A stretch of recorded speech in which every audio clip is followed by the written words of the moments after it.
Now, former New York Liberty head coach Sandy Brondello was coming off of back-to-back finals appearances, but she was fired today after this season's first-round knockout. We have WNBA and Liberty beat writer for the Post, Madeline Kenney, for today's Liberty Lately. Madeline, there's a lot going on lately with the Liberty. We all know New York is a different animal when it comes to coaching, whether it's Knicks, Giants, Yankees. The pressure is absolutely crazy to win here. It's a what have you done for me lately type sports city. So do you think that's why Sandy was fired? I think it was in part of that. I mean, you're in the winning business, and everyone says for coaches, you're hired to get fired, very much so. And so after winning the championship last year, Sandy was actually given a 2-year contract extension that had a team option for 2026. And so ultimately, they decided not to renew her contract for next season. I think a lot of that had to do with the fact the team underperformed this season. Yes, they had a lot of injuries. They had injuries to star and key players.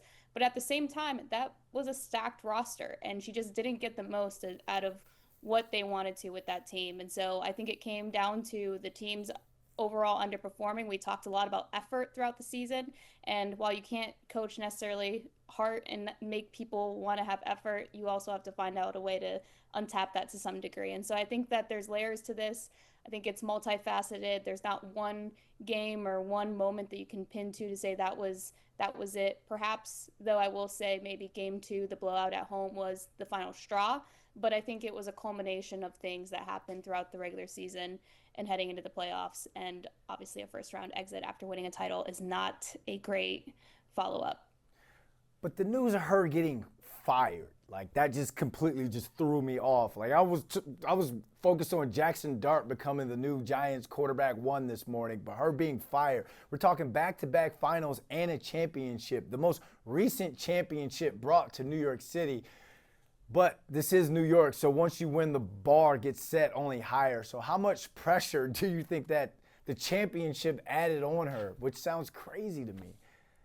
I mean, I think it was definitely part of that. And look, I talked to players after their game 3 loss in Phoenix, and they all said that they had her back and they all wanted to have her back to some degree. But unfortunately, when teams underperform, change has to happen. And the easiest scapegoat is always the head coach.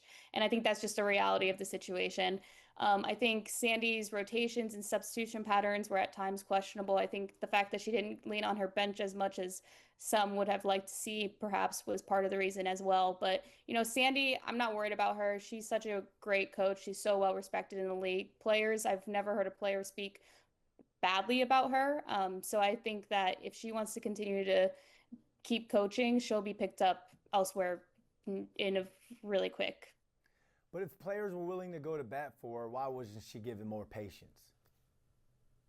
That's a question for the GM. I mean, and hopefully we'll be able to talk to him over the next few days or weeks. I don't know when they're planning to schedule an exit interview. Obviously, the Liberty didn't have exit interviews this season. So all of those questions had to be asked in the immediate aftermath of a heartbreaking season-ending loss, which always sucks and makes for uncomfortable situations.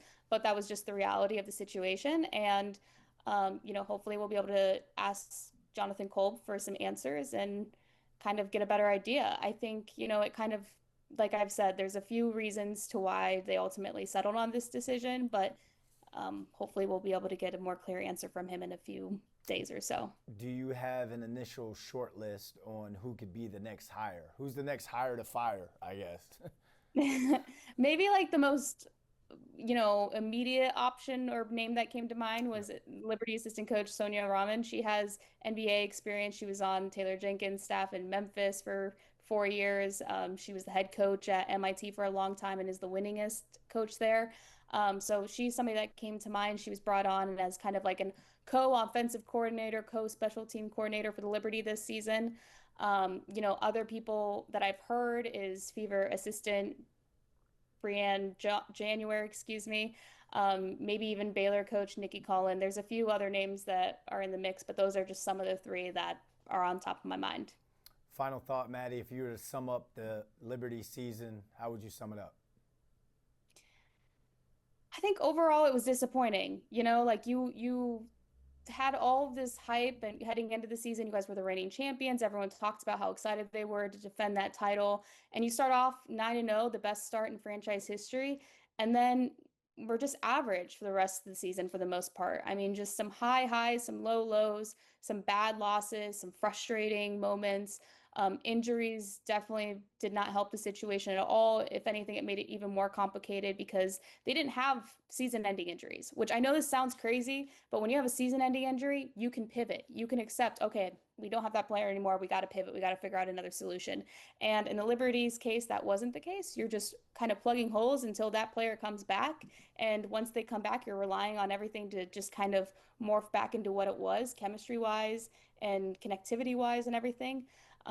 And so because of that, I think there was just a culmination of things, and unfortunately, this was the end result. Well said. I can see why you get paid for this. You good, girl. Appreciate you, Maddie.